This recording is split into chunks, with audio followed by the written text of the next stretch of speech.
What's going on, people? It is me with another Man United review for Man United versus Brentford.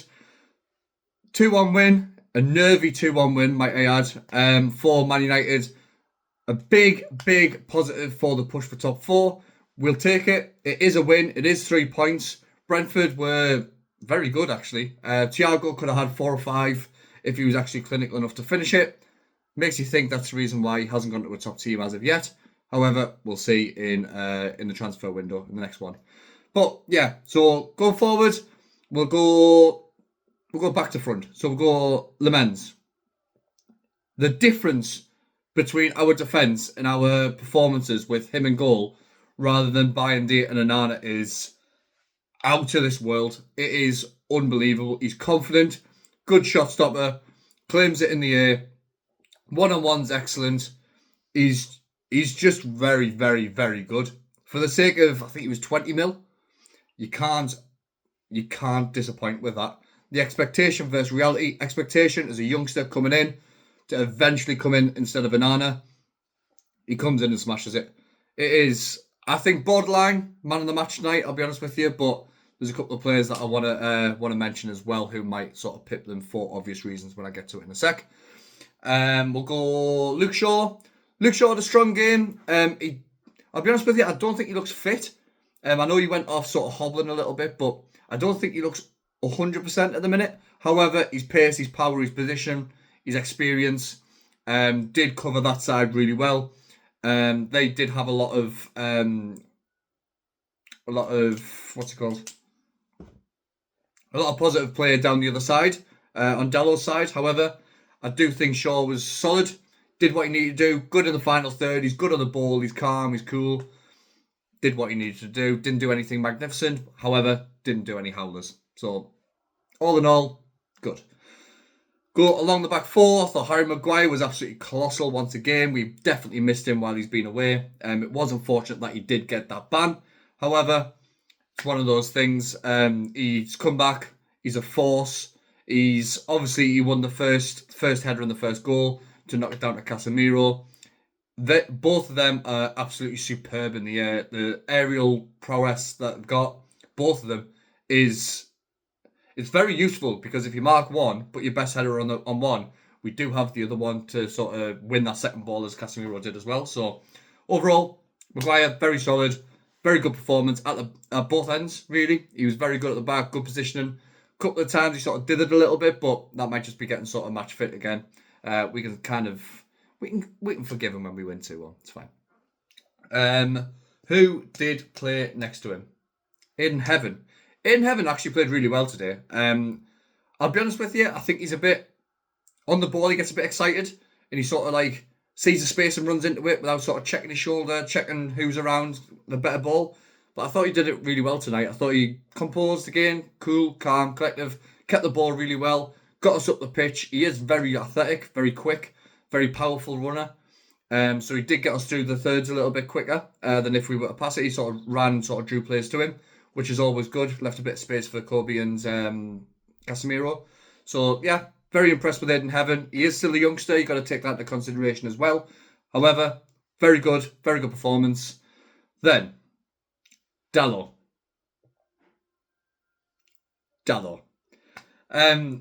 He's either a 10 or a 3. It's so bizarre. He does some things where you think, that is unbelievable. The work back, he's obviously 6'1", 6'2". He's very good in the air. That back post header flick on out into space, he's good at that. However, he does some things where you get the ball on the edge of your box and he tries to do a step over and take a man on and gets tackled. And you just think, you've done everything right until that point.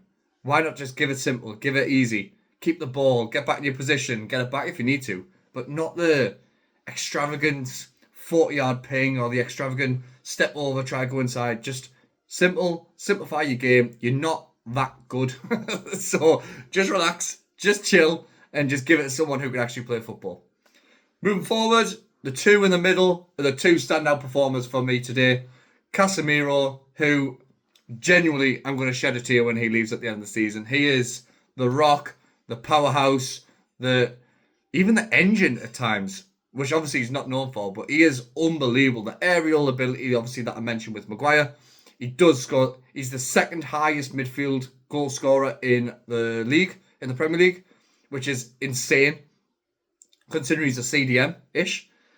He's class. He's most amount of tackles in the game, and the dispossess of the duels. He's just class. He is just mint, and I'm gutted that he's leaving. However, he is getting on a bit. We can bring someone in to sort of replace him in that role. Bit more mobile, a bit more legs in there, which kind of makes sense. However, Casemiro is going to be a massive, massive miss. And then, my man of the match, I'll put it out there, my man of the match, Kobbie Mainoo. He was everywhere. And that's including Bruno Fernandes in this as well. Everywhere he was tackling, he kept the ball, he shielded it, he did the into feet and spray out wide like Nemanja Matic used to do for us. He was dribbling, he was working hard, he was pressing the space, he was in between the lines, getting the ball and turning. He was just outstanding. He was fizzing those passes into Benjamin Sesko, who also I'll mention in a sec. But Kobbie Mainoo, my man of the match. I thought he had a 9 out of 10, personally. The only way that it would have went to 10 is if he scored.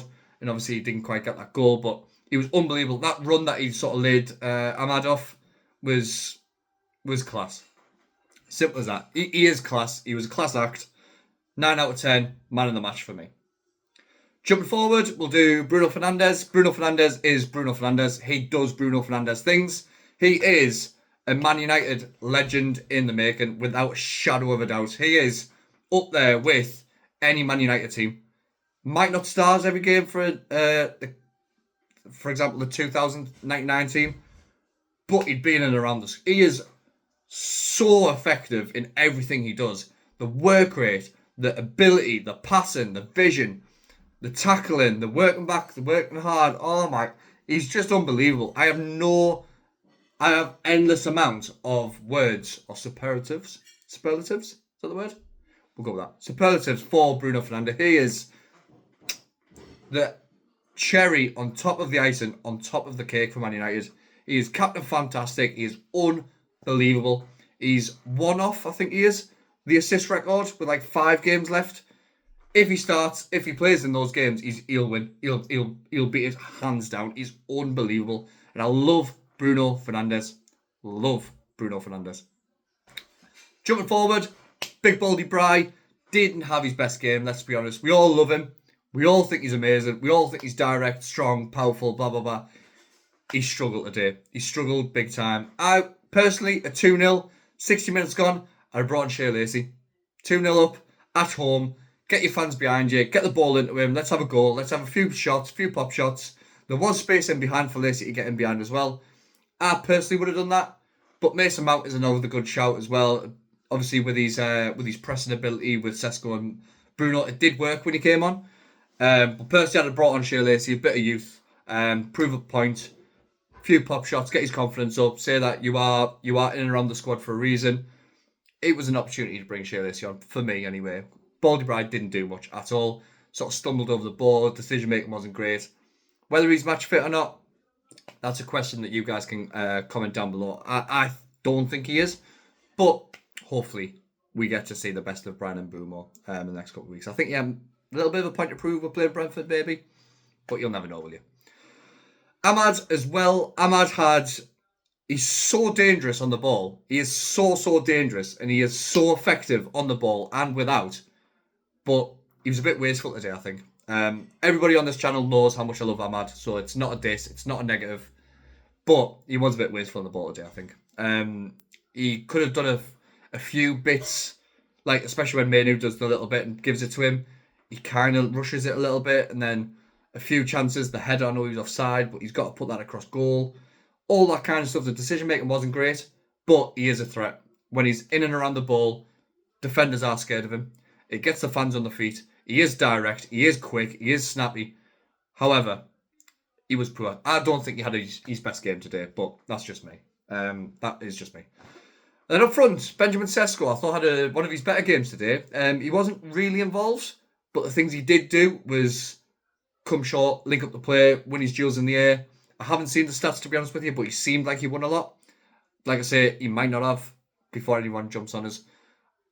It seemed like he won a lot of headers, a lot of flick-ons, A lot of come short and drop off and a lot of little silky sort of back heels and stuff around the box. He looked nicer to watch. Obviously, he gets his goal as well, takes it really well. Tip of the shoulder, cut inside, then front post. I like him. I know a couple of Man United fans who I know are not a massive fan. However, I do think he's got massive potential. He's only young. He's got all the attributes. He's good in the air, got decent feet. He's a good finisher. He's very clinical, very prolific. I think we just stick with him. We do need someone to come in and maybe spice it up a little bit, so we're not bringing on Joshua Zirkzee. But that's obviously a different video for a different occasion. So let me know who you guys think was man the match. Please do drop a like on this as well. It has come directly from my phone. I'm just going to upload it straight away. None of the fancy graphics or effects. Let me just know. 2-1. Excellent win. Man United are securing third place. Top 4/3rd place. Let's not get us ahead of ourselves. Please do let me know what you guys want to see on the channel. Comment below. It does help the algorithm. All that kind of good stuff. In a bit.